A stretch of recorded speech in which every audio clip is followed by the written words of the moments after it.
Olá, pessoal, bom dia a todos. Bom Olá, dia. professora, bom dia. Bem, gente, eu espero que vocês estejam bem. Vamos começar a nossa aula. O Vinícius ainda não abaixou a mão. Ô, Vini, baixa sua mãozinha aqui, ó. Bom dia, professora. Bom dia. Só deixa levantadinho, porque eu controlo quando vocês querem falar, quando a mão fica levantada, tá bom? Pessoal, hoje nós vamos continuar aquele assunto de biomas. E vamos combinar o que a gente já está fazendo e está dando muito certo. Eu vou explicar o conteúdo de biomas e cada vez que alguém quiser falar, deixa a mãozinha levantada que eu olho, ok? Aí eu olho, libera para falar e assim segue a vida. Tudo bem, gente? Porque assim a coisa flui melhor, tá bom? Então vamos lá, ó. Hoje nós vamos continuar o conteúdo de biomas.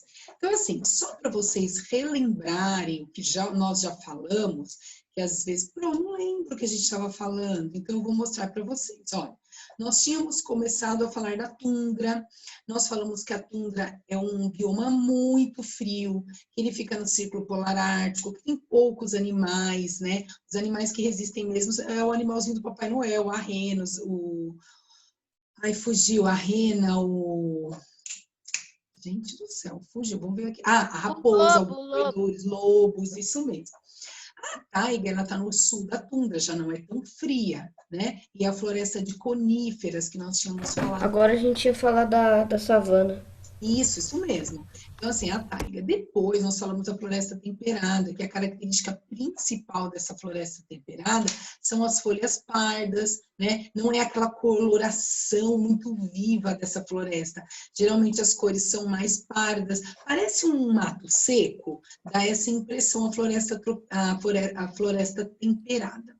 Outra característica, gente, da floresta temperada são as estações bem demarcadas, né? Nós falamos que os verões são quentes mesmo, os invernos são rigorosos, o outono cai todas as folhas e assim por diante. A floresta tropical é a floresta que tem mais biodiversidade, é a floresta que geralmente chove-se todos os dias, tem também as estações bem demarcadas, onde se existe mais biodiversidade, tanto da fauna quanto da flora. Falamos também da floresta tropical. E falamos do campo, né? Que o campo, ele tem essa característica assim, ó, de gramíneas, plantas herbáceas, e o campo, ele tem uma temperatura agradável, mas é amena, viu, gente? Agradável na parte do dia, mas à noite é muito frio. Não tem muita água, nossa, tem alguma coisa no meu óculos, não tem muita água, os corpos d'água, né? Não tem muita, grande quantidade de água como nos outros que nós vimos, tanto na floresta temperada quanto na floresta tropical. E aí, ó, a família dos bois, do gado, estão aqui presentes, que são os bisões, bois e antílopes, certo? Agora nós vamos falar Agora que nós vamos falar da savana. Antes de começar a savana, deixe-me ver aqui se alguém falou alguma coisa. Tá bom, Mirella, ok. E participantes. Ok, então podemos continuar. Pessoal, a savana, ela, se vocês observarem esse bioma, vocês vão falar assim, nossa, mas o bioma da savana é um bioma muito pobre, olha, não tem vegetação, não deve ter muitos animais. Gente, não é assim. A savana, ela tem sim vegetações, mas as vegetações da savana, por ser um local muito, muito seco também, a savana, ela não tão seco quanto os desertos, lógico, né? A savana, ela tem plantas herbáceas, gramíneas e plantas de médio porte, tá? Então, não tem aquelas árvores frondosas, são plantas de médio porte. Na savana, depende muito a localização dela para falar do clima. Não dá para falar muito de clima como nós falamos da floresta temperada, assim, depende, por quê? Porque ela está localizada tanto na África, quanto na Europa, quanto na Austrália, então depende muito do local onde ela está localizada para falar do clima e da temperatura da savana. Agora, uma característica que sempre vem à nossa cabeça, savana tem leão, né? Então, assim, existem aqueles predadores, né? Os grandes predadores nas savanas, como os leões, como os guepardos, como os crocodilos, que tem também nos nossos biomas brasileiros. E assim, ó, pessoal, onde tem leão, tem hiena. Vocês já viram isso no filme do Rei Leão. Então, tem hienas também, e fora Sim. outros animais que já estão mais adaptados a esse clima. Os principais são esses predadores aí, para vocês lembrarem, certo? Tudo bem? Alguma pergunta de savana? Podemos seguir. Agora, eu até vou retirar o que eu falei de seco, porque nem se compara ao deserto. Quando a Pro fala que na savana ela tem poucos corpos d'água, nem se compara à falta de umidade do deserto. Então, vamos dizer mais que a savana ela tem pouca biodiversidade, né? O deserto, a característica dele é pouquíssima umidade. Não podemos dizer que o deserto não, que é o deserto é um bioma pobre, não é isso. Porque tem gente que fala assim, o bioma não tem quase nada, ele é pobre, esse bioma não é. É a característica, como O solo. isso é a característica dele, né? Como no início, quando nós começamos a falar de bioma, a Pro comentou assim com você, gente, é a fisionomia dele, são as características de cada um. E a característica do deserto é ser seco, ter pouquíssima incidência de chuvas. As plantas que nascem no deserto, geralmente elas são aquelas que conseguem acumular água, que são as xeromórficas. Os animais que vivem lá também são animais adaptados para sobreviver no deserto. Não é qualquer animal, como por exemplo o camelo, ele está adaptado a viver no deserto. Existem também tem uma raposinha que vive no deserto, que essa raposa, ela possui também capacidade de armazenar urina, ela não excreta urina o tempo todo, ela também não perde água, a sua pele não permite que ela perca água para o ambiente, e tem um ratinho que chama rato canguru. Esse rato são os principais que falam do deserto, né?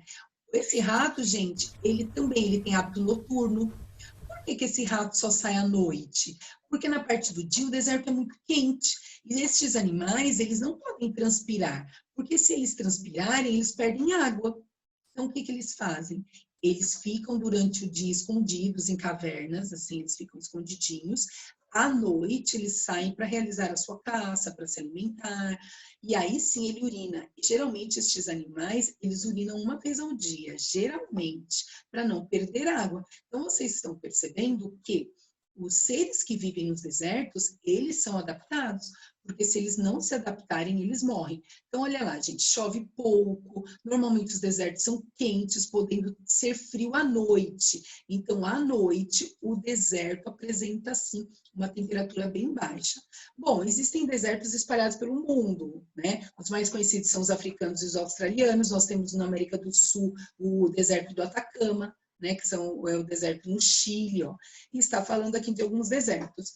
E tem também um deserto na Antártica, que fala que ele é o maior deserto do mundo, que ele é coberto de gelo. Certo, gente? Tudo bem até aqui?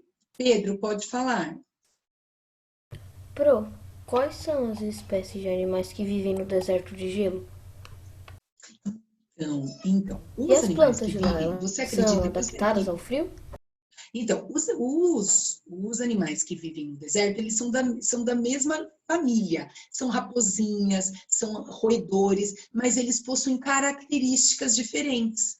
Por exemplo, eu tinha foto dela, a raposa que vive na Antártica, ela é toda branquinha e ela tem o tecido adiposo bem denso. Então, ela não perde calor. Eu esqueci o nome dessa raposa. Depois eu falo para vocês, é a raposa das Mas lá neves. tem cacto congelado, então? Tem sim, adaptado. Agora, eles já não precisam. As plantas, se Então no você for deserto de pesquisar. gelo são cactos, só que congelados? Ah, não, Pedro, eu não te ouvi. Fala mais alto, para não Ô, escutar. No Pro, deserto de gelo, quais são as plantas que tem lá? Ah, São então, cactos? importante a sua pergunta. A vegetação desses lugares, elas não estão presentes. E quando elas nascem, lembra que a Pro falou isso? Pensa lá na tundra. Quando ela nasce, ela dispersa suas sementes e depois ela morre. Mas geralmente é congelado, o solo é congelado, não tem vegetação como o cacto aqui. Entendeu? Então são Entendi. bem gramíneas, musgos, mas eles assim, eles não ficam. ô, Geralmente, se Pro, você observar, só um minutinho, gente, levanta a mão lá. Se por acaso vocês observarem o deserto lá da Antártica, ele é um solo congelado, tá bom? Mirela, pode falar. A raposa que você falou é a raposa do Ártico? Do Ártico, ela mesma. Ela não é branquinha, ela é branca e ela tem uma camada de E ela é linda, gordura. professora. Ela tem um tecido adiposo bem denso para ela aguentar a temperatura. Isso É tipo aquele lobo lá que Ela é parece um muito husky. estilo, mas não é da Como mesma assim família. parece com husky? É um husky. É uma raposa. Não, o lobo não é um husky. Aí eles são de Não, famílias ele tá falando do lobo do diferentes. Ártico, mas ele falou, tipo aquele lobo que é parecido com o husky. Ah, Não, é um husky. Ó, tem gente falando sem levantar a mão. Dá uma paradinha aí. Vinícius, pode falar. Ô, Pro, eu vi que alguns animais da Antártica, nesses ambientes mais frios, têm uma secreção no sangue ou no corpo que impede que eles congelem. Além disso, Vinícius, sabe o que é isso, essa secreção? É que a gente não entra em detalhes. A gente vê isso mais quando for falar de animais. Mas essa secreção é para impedir que a hemoglobina, que é o que leva oxigênio para os órgãos do corpo, congele. Então, é uma linfa, é uma substância que age no corpo, mas a gente não vai falar sobre isso, tá? Professora, eu tenho uma foto de um cervo e de leão. Então, o leão é da savana, é isso mesmo. O leão é mais comum, né? Bom, vamos lá? Agora nós vamos para os biomas brasileiros. Vocês vão ver, pessoal. Vinícius, baixa a mãozinha se você já falou, porque eu fico olhando para a mão para ver quem quer falar, ok? Então, olha lá, pessoal, agora. Pode, Marcela, pode mostrar o seu bichinho aí que você quer mostrar. Cadê você? Ó, não sei se dá pra ver, esse daqui é o cervo, dá pra ver? Agora eu tô ouvindo. Cadê você? Eu tô te procurando. Dá pra ver, Pro? Estou te Dá ouvindo. pra ver. Dá. Esse e... Mostra no seu celular o cervo que você Peraí. tem. O leão eu não tenho certeza se dá pra ver. Tem um cervo? Peraí. Mano, professora, você já Aqui. viu a foto da O Luana? leão eu não tenho certeza se dá pra ver. Ele tava meio deitado, eu não sei se dá pra ver. Dá para ver mais ou menos, mas dá para ver que é um leão. Aham. É bem difícil de tirar foto porque tinha grade. E a gente Você tava sabe que é o seguinte, Marcela, no zoológico, estes animais, eles saem mais à noite por causa do calor. Então, eles possuem hábitos noturnos, então eles ficam escondidinhos, eles ficam dormindo. É muito difícil você ir a um zoológico e ver o leão andando, é muito raro. Ó, Pro, tem um... Eu sei que não tem nada a ver, mas um É um pavão. Assim. É um pavão que está mais presente nos nossos biomas, nos biomas brasileiros. Gente, deu uma coceira no meu olho, vocês estão reparando, né? Eu não paro de coçar o olho, alguma coisa aconteceu. Legal, Marcela, bem legal. A Pro também tirou foto, mas muita coisa não dá para ver quando vai ao zoológico, só quando você faz um passeio noturno. Vocês sabiam, só vou comentar, não dá para abrir bate-papo, tá? Mas vocês sabiam que existe passeio no zoológico noturno? Então, algumas escolas escolhem, né, levar os alunos para fazer o passeio noturno, porque aí você consegue ver os animais que saem apenas à noite. Porque não é porque ele está no zoológico que ele não tem um nicho ecológico, ele não tem uma rotina. Ele tem esse nicho ecológico. Então, eles só saem à noite. Aí, quando nós vamos ao zoológico à noite, eu fui uma vez. É bem legal. Aí você consegue ver melhor os animais que só saem à noite, os outros você não vê. Você vê a ave escondida, você vê a girafa escondida, tudo escondido os animais diurnos, porque cada um tem o seu período, certo? Então, olha lá, gente. Hã? Seria uma boa ideia de fazer com a Seria nossa uma boa escola. ideia. Quando a gente puder colocar o nosso nariz para fora, a gente pensa em alguns passeios, né? Vamos esperar um pouco. Porque nós estamos igual como os animais do zoológico, todos presos. Então, vamos lá. Olha aí, gente, os biomas brasileiros, né? Então, agora a gente vai falar um pouquinho dos biomas adaptados ao nosso clima, à nossa temperatura. O Pantanal, ele é a maior planície inundável do mundo. Então, quando fala planície, você já sabe que apesar de ter algumas depressões, tudo é muito reto. Plano.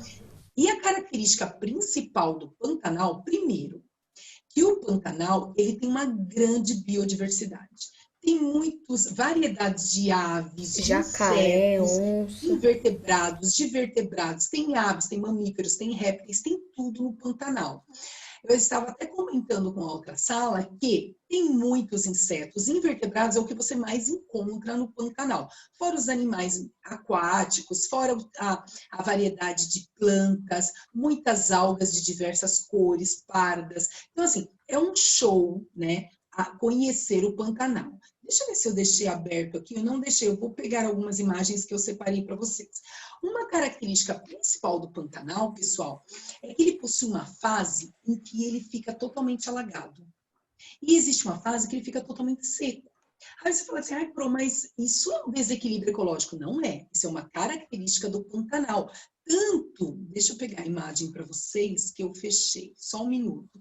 Tanto, gente, que essa característica de inundação, as pessoas que vivem lá já estão adaptadas a isso.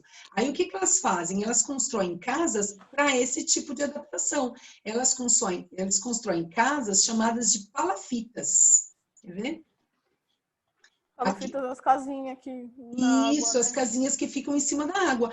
Por quê? Porque na época de seca, tranquilo. Mas e na época de inundação? Se por acaso a casa estiver no chão, olha lá, ó. Pode reparar que a casinha, ó, ela tem uma base, ela tem como se fosse um tronquinho que eleva a casa. Então as casas ficam altas. No período de seca, olha como é seco mesmo, né? E no período de cheias, eles alagam tudo, alagam onde o pessoal mora. Tem até umas tudo. casas que embaixo é tipo uns bagulhinhos de madeira pra tipo, ela ficar um pouco mais alta assim, né? Aqui, a Pro acabou de mostrar palafitas, Ah, tá. aqui, ó.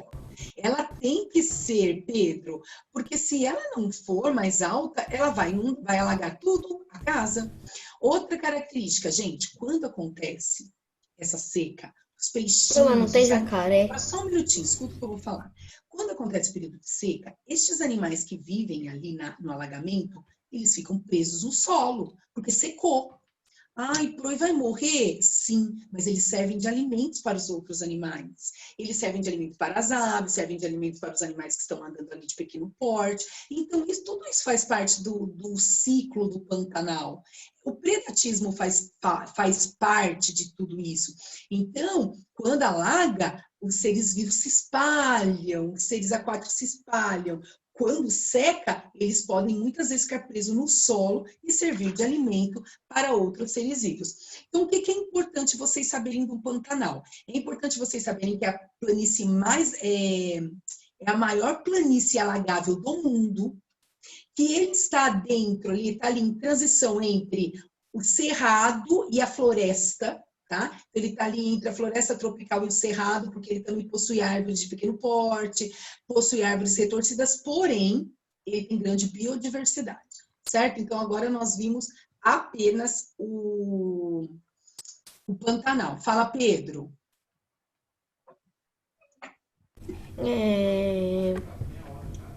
Ai, fiquei tanto tempo esperando. Peraí, eu esqueci o que eu ia falar. Fala Pedro Alves primeiro, que depois eu lembro. Quando você lembrar, você fala. Fala, quem é Robles? Eu, Pedro Robles the Robles. Best. Tem que dar um nome para eu poder É falar. que eu não Fala. consigo mudar o nome. Ai, mas Então, é Pedro também, não é? É, Pedro Robles. Tá, pode falar. Bruno, teria como, tipo, quando inundar assim, a água ela subir demais e poder atingir a casa? Você sabe que tudo pode acontecer, que é chamado de desastre natural. Tudo pode acontecer, mas a gente não ouve falar disso. Ouve falar que ele chega até uma quantidade, uma certa altura, né? É difícil, mas assim, se não for palafita, a casa recebe sim inundações. Ok? Eu lembrei a pergunta. Então fala, Pedro. Nessa foto tá mostrando essa árvore, e essa árvore com essa coloração de folhas normalmente é comum no Japão. O Pantanal, ele é só no Brasil ou ele tem outros países? Por exemplo, países do Oriente, países da Não, América? o Pantanal é do Brasil. O que acontece em outros países é o nome geral que nós estudamos. Cerrado, aí dentro do cerrado tem o tipo de bioma daquele lugar. Entendo. Por isso que para vocês irem relacionando, eu falei para vocês que as características deles é entre cerrado e floresta tropical. Entendeu? Então o Pantanal é nosso. Mas então ele tem. Você disse que ele tem uma biodiversidade muito grande, então. Uma biodiversidade Tem muito uma grande. Então ele tem grande vários tipos de árvores. Tem. Por isso que eu E falei que ele é uma espécies? grande. Ele tem muita biodiversidade de fauna e de flora. Tá bom? Tudo bem, Pedro? Sim. Olha lá, gente, o Pampas. O Pampas é o nosso campo brasileiro. Vamos relembrar lá o campo. O campo, geralmente gramíneas, temperaturas amenas durante o dia, muito frio à noite. Tanto que o nosso Pampa está lá no Rio Grande do Sul, estendendo, olha lá, para a Argentina e Uruguai. Nele também existem os gados, os antílopes, os bisões, que são os animais que eu já falei para vocês que tem grande tecido adiposo. Então, quando a gente fala do nosso Pampa, é a mesma coisa que o campo. Nós temos esse Pampa na região sul. Tudo bem, gente? Tranquilo? E olha lá.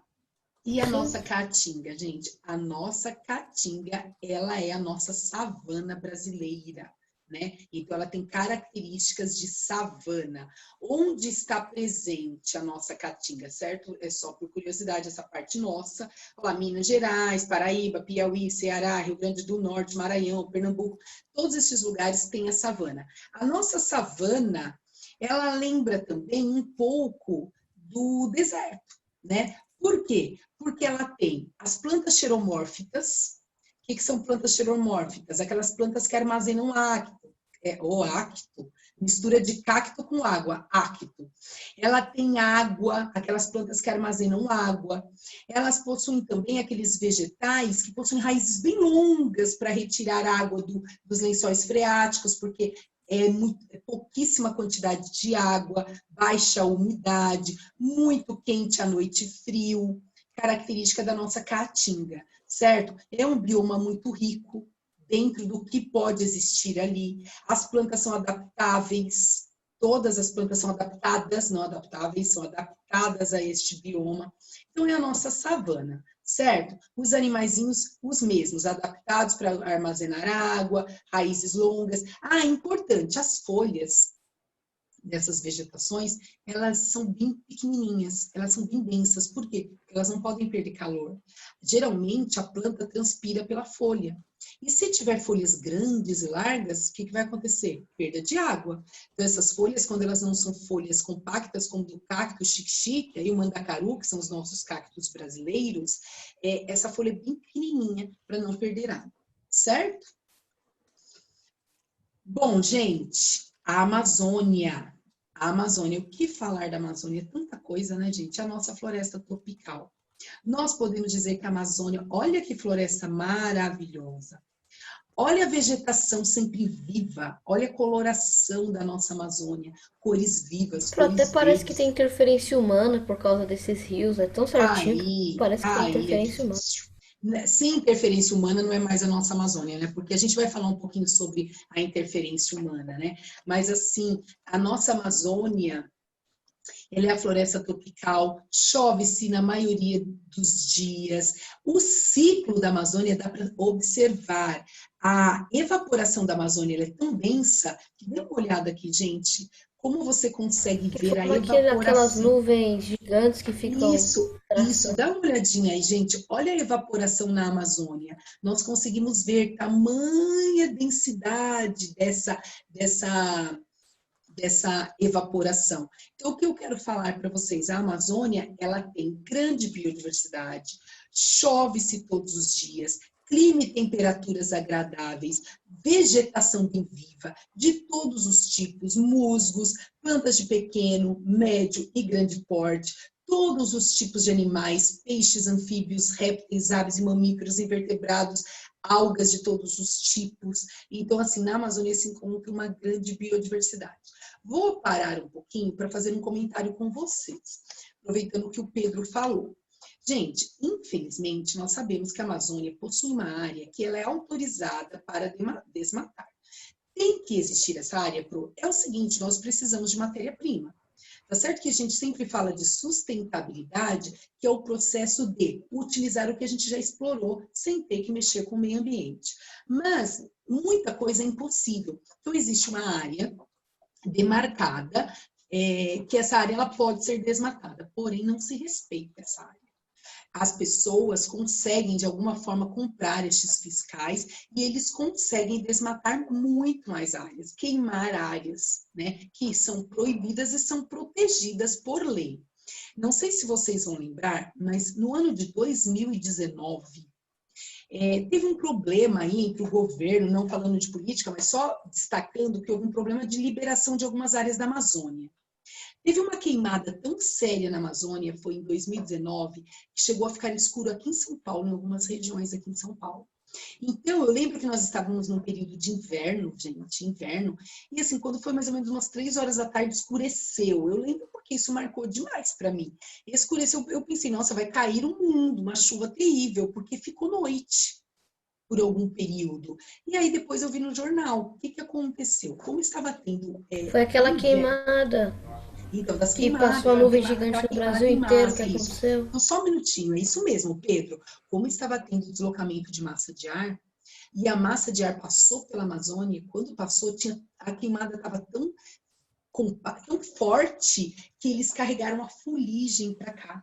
E a fuligem, ela cobriu por um tempo algumas regiões. E chegou até aqui em São Paulo. E algumas pessoas conseguiram ver, e eu vi, né? Eu vi porque, Eu assim, também. a região do ABC, nós conseguimos ver esse período, esse escurecimento aí por causa da fuligem da Amazônia. Então, olha que triste, né? Nós temos, assim, uma área tão bonita, tão nossa, e ela está sendo desmatada, destruída. E, além de tudo, olha só, as áreas que são permitidas o desmatamento, tem que replantar. E ao invés de replantarem a vegetação nativa, eles plantam outra que cresce mais rápido. Então, por exemplo, uma dessas plantas que eles plantam, assim, a vegetação em massa, é o eucalipto. Então, imagine, eu vou na Amazônia, eucalipto, Mata Atlântica, eucalipto, muda a fisionomia do bioma. Então, o bioma, ele está perdendo a sua característica original, porque eles plantam vegetações que crescem rapidamente e que dá para explorar novamente. E aí, o que acontece? Vai mudando a característica do bioma. E um bioma que está bem modificado é a Amazônia e a Mata Atlântica. A Mata Atlântica, muito modificada. A Mata Atlântica, ela tinha até um tempo atrás 65% destruído da sua mata original. Então, assim, dá dó, né? Porque os nossos biomas, eles estão sendo destruídos por causa da exploração sem controle do ser humano. Fala, Pedro. Isso muda a fisionomia, né, dos biomas quando eles desmatam, mas isso também vou fazer uma pergunta, faz com que essa vegetação seja extinta do planeta? É isso que está acontecendo. Por exemplo, eles não É o podem... mesmo exemplo por exemplo, da pau-brasil, que vieram os portugueses, tiraram tanto ela, que hoje em dia tem só poucas e quase nenhuma semente. Isso mesmo. Aí o que acontece? Por exemplo, eu vou citar o nome de uma empresa, a Natura, por exemplo. Ela tem uma área da Amazônia onde ela pode explorar. Né? Então, ela explora, ela faz lá o creme de Buriti, faz os cremes de andiroba, tudo lá da Amazônia. Ela explora. Quando ela replanta andiroba.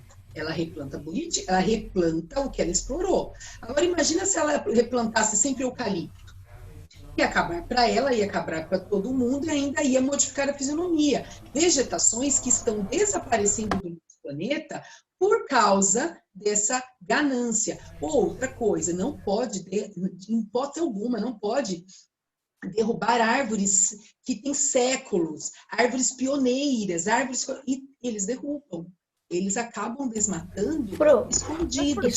Só um minutinho.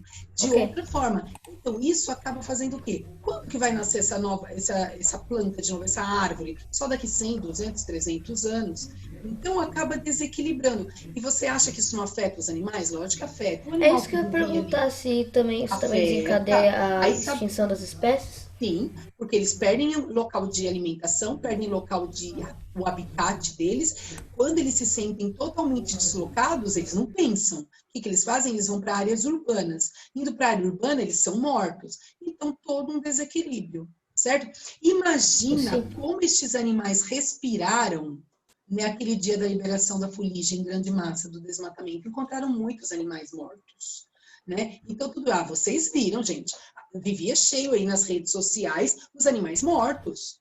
Vocês viram, em 2019 foi um desastre na Amazônia. Animais mortos, tal, e muita gente até tirando sarro de animais que nem faziam parte do bioma, eles estavam colocando como mortos. Mas muito, a fauna e a flora foi muito destruída na Amazônia. Mas E é isso de destruída no animais que nosso nem dia fazem a parte dia. da Amazônia também morrerem, foi porque já que cobriu quase a maioria do Brasil, até animais do estado mais longe da Amazônia ainda conseguiram morrer. Porque chegou aqui até em São Paulo, que é mais de 50 quilômetros de distância. 50 Todos esses quilômetros? animais que estiveram nesse trajeto acabaram morrendo. Isso. É bem longe, é bem Por causa do longe. ser humano. Então, todo esse desequilíbrio, gente, acontece no bioma todo o tempo. Olha a nossa Mata Atlântica, ó, quando você está descendo para a praia, ó, toda aquela região da Mata Atlântica, né? Ela está o quê? Ela é a nossa floresta tropical também. Ela é um trecho de floresta tropical. Agora, o que que acontece? Gente, olha aqui, ó. Isso que eu ia falar para vocês, 70% consiste no bioma mais ameaçado. É o bioma mais destruído, é a Mata Atlântica. É a nossa floresta tropical também. Tem Por isso que grande ela se chama biodiversidade. mata, entendeu? Hã? Que matam ela. Porque tem muita mata. Tem Não, muita porque mata, mas eles Não, destroem até para brincadeira. construir, para construção, porque é um local muito explorado, litoral. Então, eles desmatam mesmo. Muitas vezes autorizado ou não, está destruindo cada vez mais E a não nossa plantam Mata de Atlântica. volta, né? Quê?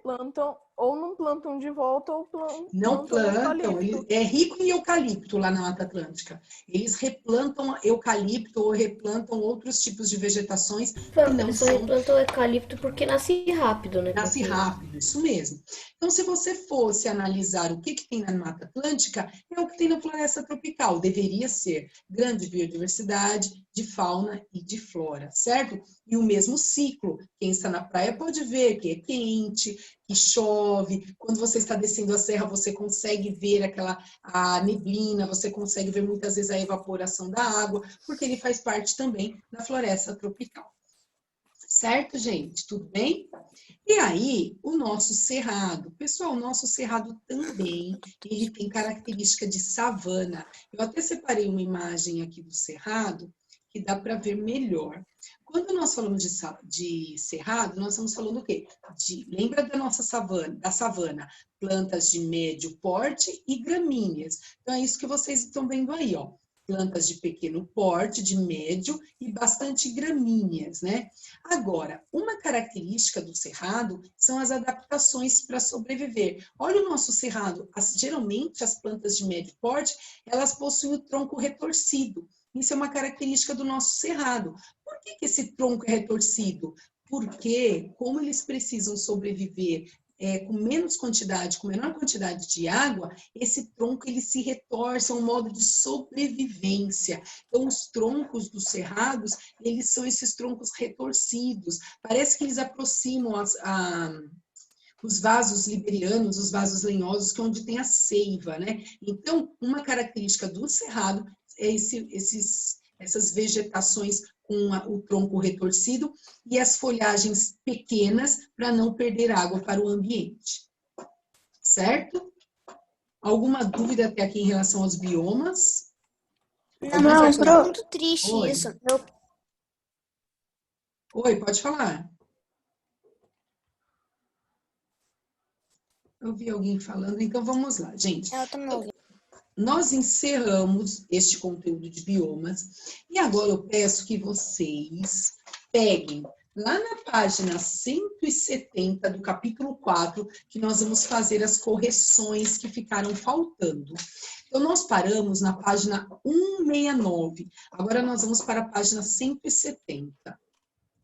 Antes disso, sabe o que eu vou fazer? Eu já vou deixar a lição no chat, porque depois vocês começam a colocar a chamada e fica mais difícil.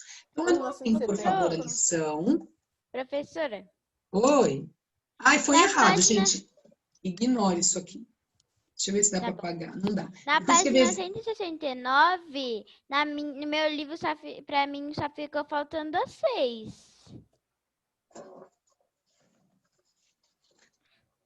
Nós já corrigimos, mas eu posso te Então passar. acho que eu não vi. Nós já corrigimos. Ó, exercícios páginas 184 e 185, ok? Estes exercícios. Em cima eu escrevi errado, eu apertei sem querer, ficou exercócops. É exercícios, páginas 184 e 185. Então, eu vou passar a resposta, enquanto vocês estão anotando, da 1696 para a colega aí. Então, deixa eu só ler a questão.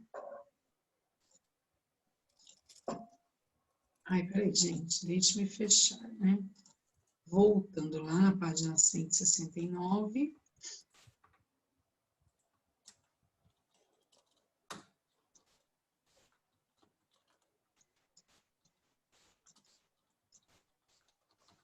Então, aqui, de que forma o magma do interior da Terra modifica sua superfície? Nós já corrigimos essa, sim, a Pro já lembrou. Então, olha, de que forma o movimento do magma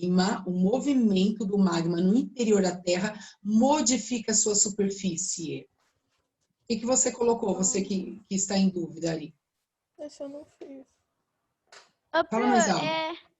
Esse eu não fiz, não. Não? Então, vamos lá, gente. Então, de que forma o movimento... Pode. Ele causa desastres naturais, como terremotos e vulcões. Mas aqui, então a gente não corrigiu a 6 mesmo não, porque não é essa a resposta. De que forma o movimento do magma no interior da Terra modifica a sua superfície? Quando o magma... Eu sei, deixa pra lá. Pode falar. Então, o magma lá embaixo, ele acaba movimentando as placas tectônicas, assim, Isso, ele movimenta... fazendo a expansão.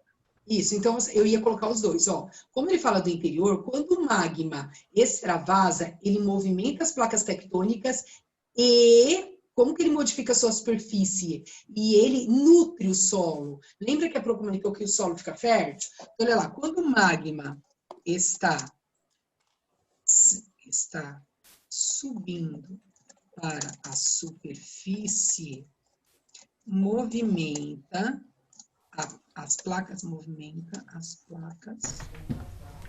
tectônicas e quando são lavas, nutrem o solo com os minerais presentes nele. Porque está perguntando como ele altera a superfície, então vocês têm que falar, né? Quando o magma está subindo para a superfície, movimenta as placas tectônicas, e quando são lavas, então eles são magma, quando é lava, ele nutre o solo com minerais presentes nele, mas isso só depois do extravasamento, certo? Uhum. Vou esperar vocês copiarem.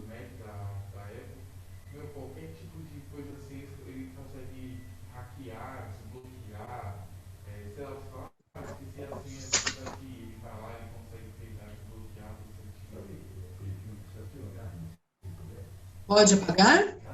Não. Peraí, É muito bonito, hein? Desculpa, o microfone tá aberto.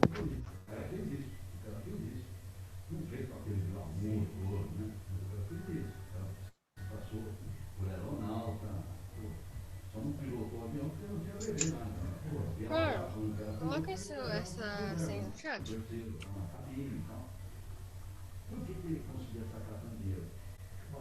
Vou apagar, tá, gente? Peraí. Tá. Já tô acabando. Pro, calma. Então tá, pode copiar aí.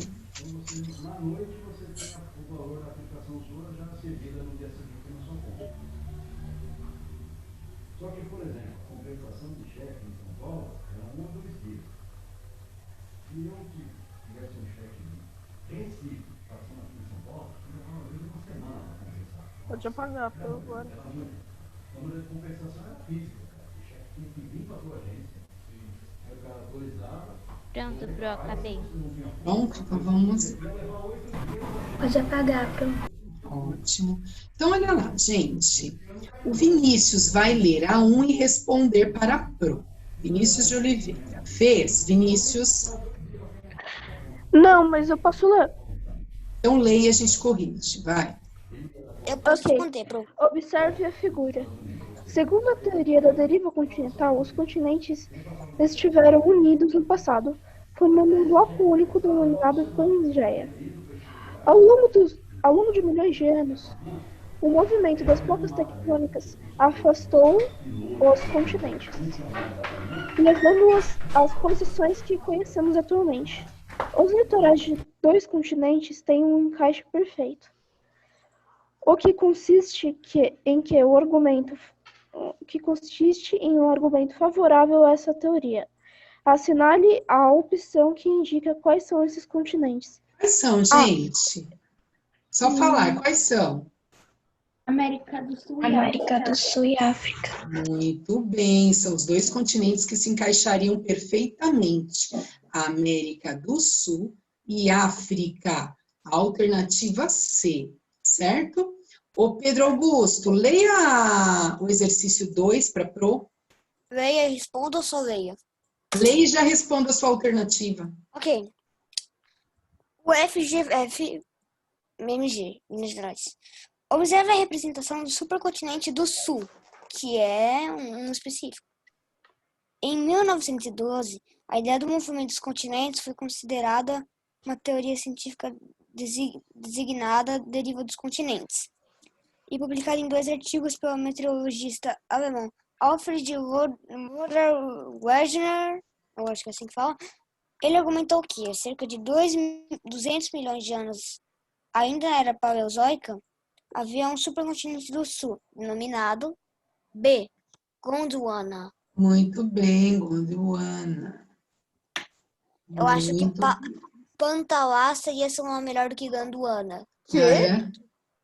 Muito A bem, letra pessoal. A ia ser mais sentido para ser Concordo. daqui a outra. Tá, mas não é. Cuidado, vocês ficam repetindo aí, depois grava o nome errado. É Gondwana, certo? Então, vamos lá. Agora nós vamos para a página 171. Quem vai ler a 1 e responder vai ser... Deixe-me ver aqui.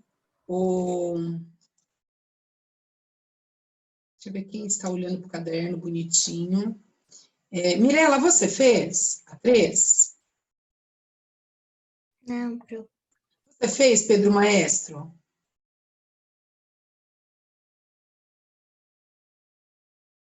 Então, lê. Você pode ler?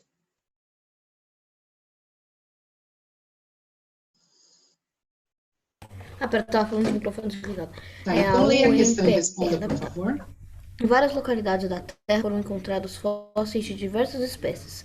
Eles auxiliam nas pesquisas sobre a dinâmica natural do planeta na atualidade, em comparação com a sua dinâmica natural em épocas passadas. Explique como a descoberta de fósseis contribuiu para a elaboração da teoria da deriva continental, com fósseis asiáticos sendo encontrados em regiões das Américas, fósseis do Ocidente, de espécies do Ocidente sendo encontradas nas Américas. Então, isso que fala. Explique como a descoberta de fósseis contribuiu para a elaboração da teoria da deriva continental. Então, você tem que falar os fósseis semelhantes. É porque pra gente viu isso na aula de história que os Só um minutinho. asiáticos Semelhantes entre tiveram a si. foto. Só um minutinho.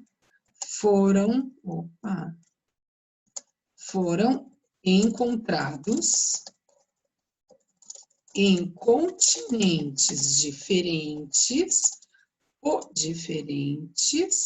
possuindo apenas algumas modificações adaptativas àquele ecossistema.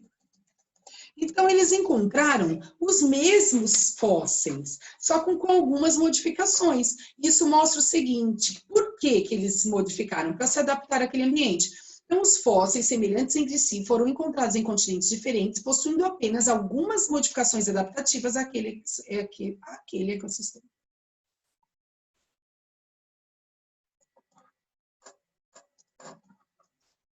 Vocês têm prazo. Quando puder apagar, só falar.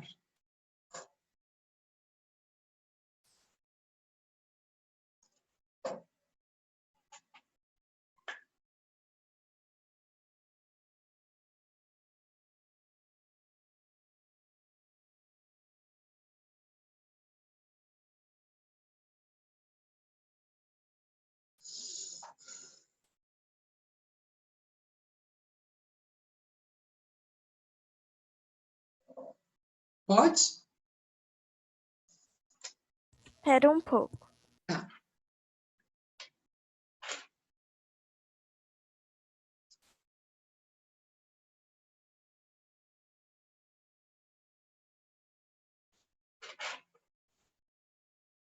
Pode.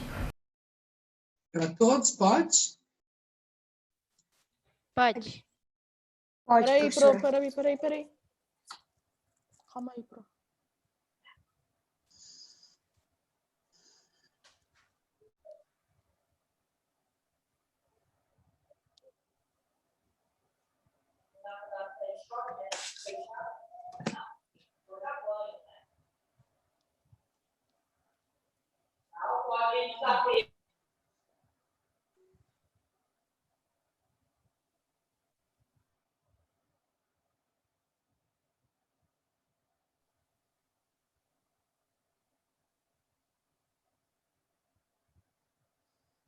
E agora? Peraí, Pro.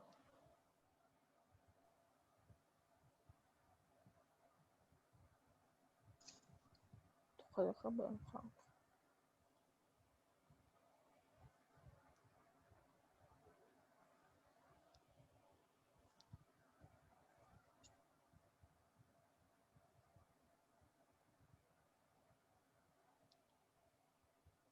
Pode agora. Pagando, hein? Então, vamos descer.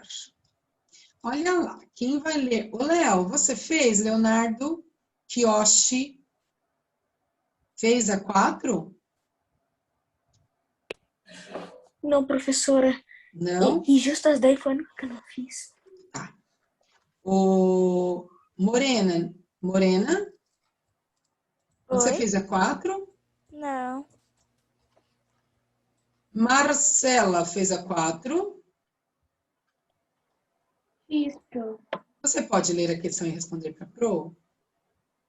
Mas, ô, Pro, a 4 eu não tenho certeza se tá certo. Eu Não tem peguei de problema, tudo. pelo menos tentou. Só leia um pouquinho mais alto. Tá. A teoria da deriva dos continentes foi enunciada pelo cientista alemão Alfred Jenner em 1912.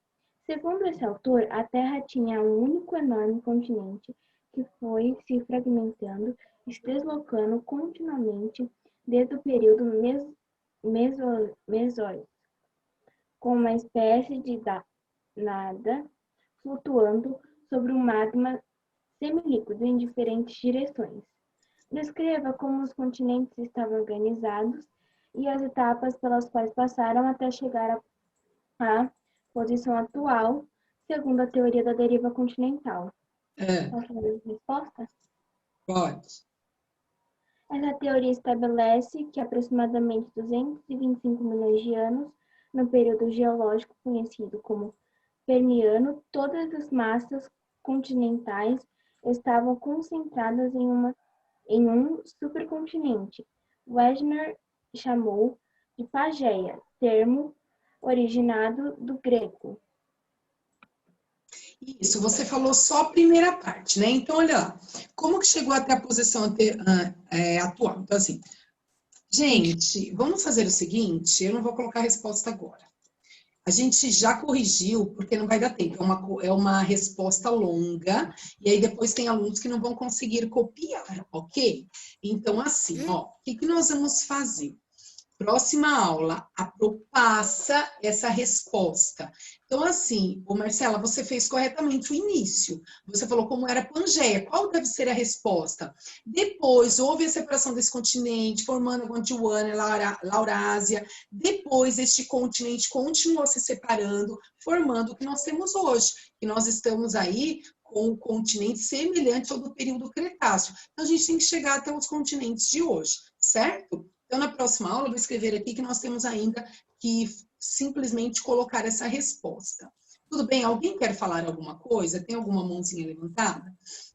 Então, na próxima aula, nós fazemos essa correção. Tudo bem, gente? Tranquilo? Eu queria falar uma coisa para Sim, você. tchau, Pode falar. Tenha um bom dia. Você também. Pode falar. Quem quer falar comigo? Tchau, pro. Ok, agora eu vou sair. Tchau, gente. Tchau, pro. Tchau, professora. Tchau. Tchau. Tchau, pro. Tchau, tchau. Então, deixa eu só parar aqui. Só um minutinho de gravar. Beijos.